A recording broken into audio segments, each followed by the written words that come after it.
Dieting to try to transform your body into the way that you want it to look can be difficult, but when it comes to dieting for a bodybuilding show, you reach a whole new level of difficulty because you're pushing your body fat so low that's really below what a healthy range is for a short amount of time to get that certain look for the bodybuilding stage. So I'm gonna go over a few tips that really helped me out when I was dieting for my last bodybuilding show to help you stay on track and not derail all of your progress and to keep you sane as you're working towards that goal of being in your best peak shape for that one day. So let's go over 4 tips that really helped me going into my last bodybuilding show and will hopefully help you along your journey as well to hit that peak physique for that one day. And speaking of bodybuilding, I'm actually hosting a new bodybuilding show. It's virtual, all online. You can compete from home for a chance to win $5,000 with Greg Doucette as the head judge. I've got it linked in the description you can check out, and a video as well that explains it more, but lots of cash prizes for people.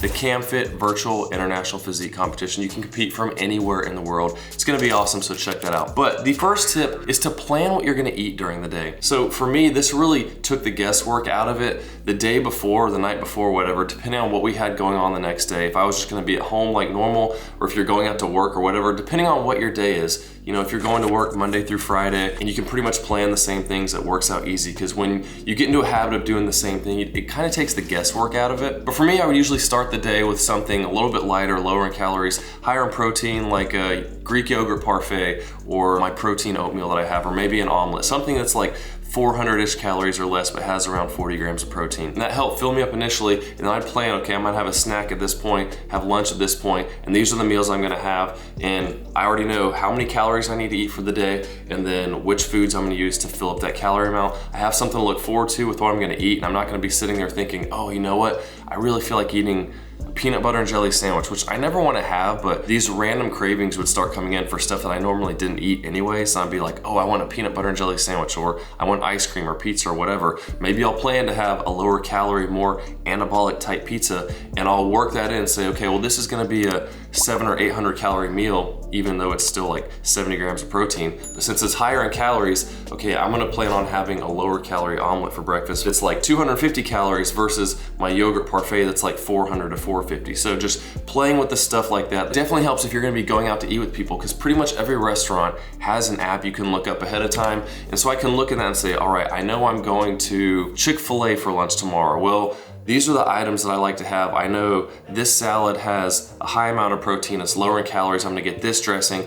And you know ahead of time, so when you get there, it's not like, oh, that smells good, I really wanna get a crispy chicken sandwich with a large fry, because you're already really hungry and start thinking these things like, I'll figure out the calories later. No, I knew ahead of time, I'm gonna get this. And the thing is, you get those cravings and you really want those higher calorie things, but at the same time, you have to remember that the other things that you chose are still good and they still taste good. You're gonna shoot for the lower calorie option. And I've got a whole video on Chick-fil-A meal options, the stuff that I choose, because a lot of people don't realize you might get the salad thinking it's healthier, but then the dressing is like more calories than the salad, and so it ends up being way more calories than getting the chicken sandwich would have been. And I also have a lot of videos showing how I would eat only fast food at a certain restaurant for a whole day, but still be within my daily calorie limit, trying to hit my protein goals as well. So I'll link those for you too. You can check them out. They can be really helpful if you're going out to eat. But just remember, you can look up stuff ahead of time, look at the apps. They have the nutrition info. It's estimates, the chicken sizes might not be the same, but it gives you a rough estimate. You can throw it in whatever track you're using and it'll help out. And that leads us to the second point.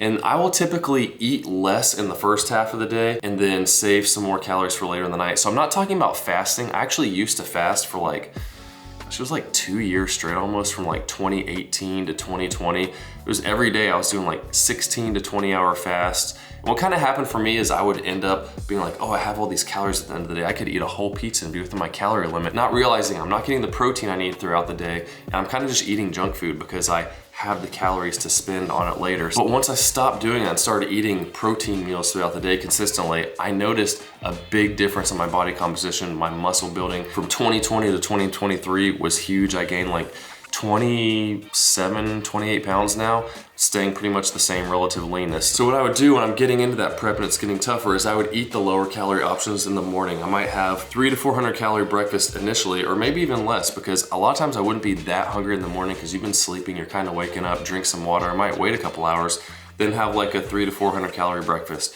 and then later on have another like 300 to 400 calorie lunch, a snack, and then at nighttime it's like, okay, I've got like 1,000 calories I can eat whatever meal, and still I'm making sure I get my protein that I want in all those meals, not just saving up and then eating junk food later on. And that also helps out that if your plans change and someone calls up, hey, you wanna come meet us for dinner wherever tonight? We're going to Olive Garden. Well, I know that on the Olive Garden menu, they've got a grilled salmon, so you get your healthy fats there. It's like 650 calories. You get a bunch of protein from that because it's a pretty big piece of meat. You get broccoli with it, and it's kind of like your bodybuilder meal at Olive Garden. So right there, you're good to go with having your meal because you saved up those 1,000 calories for dinner and you have that to spend on the dinner. You wanna be careful you're not like binging out on salad because there's a lot of salad dressing on that. Maybe get the salad dressing on the side and drizzle some on, and be aware of the breadsticks too. Like if you're gonna track it when you're going into a bodybuilding show, you need to be precise and make sure you're taking account of everything and not think, oh, this one breadstick, it's no big deal, and it turns into 3 or 4. And that gives you the ability to work in cheat meals. Now, personally for me, I don't really do cheat meals because I don't like to take anything out of my diet necessarily. When you get further into your bodybuilding prep, you kind of will automatically gravitate towards those lower calorie options because you want to feel full. You start getting to the point where as soon as you're done eating, you still feel hungry. So you want to eat more volume of food for fewer calories so that you feel full. And if I go somewhere and eat like a double cheeseburger from McDonald's, I'm gonna feel just as hungry even though I just downed like 500-600 calories on one burger that's really not that big, as opposed to having a massive salad with some low calorie dressing. But if a cheat meal is your thing, eating a little bit less in the morning, I've heard people call it like a protein fast, so you're only eating mostly protein items throughout the day, and then that gives you a whole lot more calories at night to eat those bigger meals. Or if you have a cheat meal, or if you have something come up where you're going out to eat with people, you don't necessarily have to say, oh, sorry, I can't do that. But you could look it up ahead of time and be like, yeah, I could choose this. You know what you're gonna have when you get there, drink some diet sodas or water, and you're good to go. So next up, number 3, what I do is I try to stop eating at a certain time. Now again, this isn't fasting necessarily. Like I might choose 8 o'clock, I'm just not gonna eat anymore, because what tends to happen is, you know, you save those calories throughout the day, you eat a meal at night, and then you start just kind of wanting to eat more and eat more. Oh, I'll just get one of those chocolates, I'll get one of this, I'll get one of that. And then before you know it, you just added on an extra 500 calories to your meal. So hit a certain time, you know, I eat dinner. Sometimes I would try to eat, you know, around 7 o'clock or so that I eat a bigger meal then.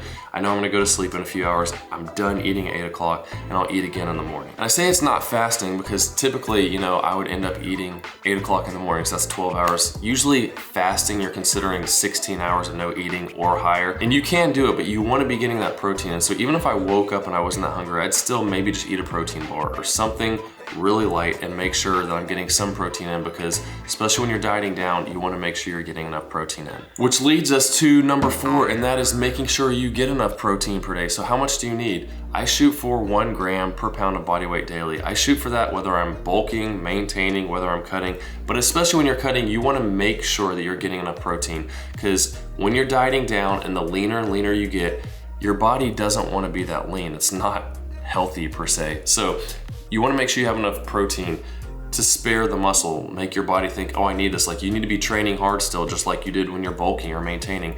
Train hard, eat plenty of protein, and force your body to use that extra fat for energy. It's the whole reason why you're creating the calorie deficit while you're eating. Because you can go and fast all day long and eat nothing and not train. What's gonna happen is your body's gonna start using fat and muscle and burning those, because it's like, well, I don't need this muscle. You're not working out hard. There's no real stimulus for growth. We don't have protein to help maintain it. So what's gonna happen? It's gonna start using both, and then you're gonna be getting lighter, but your body composition isn't gonna change as much. So say you get to like 8% and you're still losing weight, but you're losing muscle and fat, and you're staying at that 8%, just getting lighter. And that muscle's hard to get, so you don't wanna be wasting it. So I always, when I'm dieting, try to hit that 1 gram of protein per pound of body weight daily. You can go over that. It's not necessary to maintain muscle, but protein is more satiating because it's 4 calories per gram of protein versus 9 calories per gram of fat. So you can have like twice as much volume of lean protein as having fat. So that whole concept of feeling more full, you can have more protein, it's gonna make you feel more full. And the last thing to consider, this isn't really an eating habit, but it's just being aware of your mind and what's gonna happen as you start getting below 10%, and each percentage you go lower, it's gonna start messing with your head, and you're gonna start thinking of meals and just thinking about, oh, I can't wait to eat this or that, and you're gonna see other people eating. It's gonna mess with your mind, and you need to be prepared for that. It's gonna make you irritable. I told myself when I did my bodybuilding show, I'm not gonna let this diet control how I feel, and if I start seeing myself being rude to my family, my wife, or my kids, then I'm not gonna do it, because that's stupid to just diet to this level. It's a challenge I wanted to do, but if I'm gonna start being a jerk to people, what's the point? Be a good person, so make sure that you're in control of your mind throughout this and that you're the only one that's causing you to diet. So make sure you have control of yourself and be ready for afterwards, because you don't want to just binge and go crazy. I would suggest once your bodybuilding show's over, again, if you enter the one I'm hosting, it's in May, you got plenty of time to prep for it. Again, links in the description, but you can win some money from that. It's really cool. But at the end of your bodybuilding show, I would suggest planning on a diet still for the next week or two. Don't just start binging. Like, maybe have one night of a bunch of food, but you gotta be careful, because then you think, oh, I already ate a bunch, I'll just keep eating more. And it's really unhealthy. Like, try to not necessarily maintain, but just add back in like 200 calories over maintenance based on what you're dieting on, and just slowly work back into it. And it helps with the mental aspect of gaining a lot of weight quickly. But if you have any questions about diet in general, let me know. Hit that like button, subscribe if you're new, and again, check out the competition. It's gonna be really cool. I'm really looking forward to it. This whole new thing we're trying to start, and can be beneficial for a lot of folks. So let me know if you have any questions on that as well. Video's linked in the description, and I'll see you soon.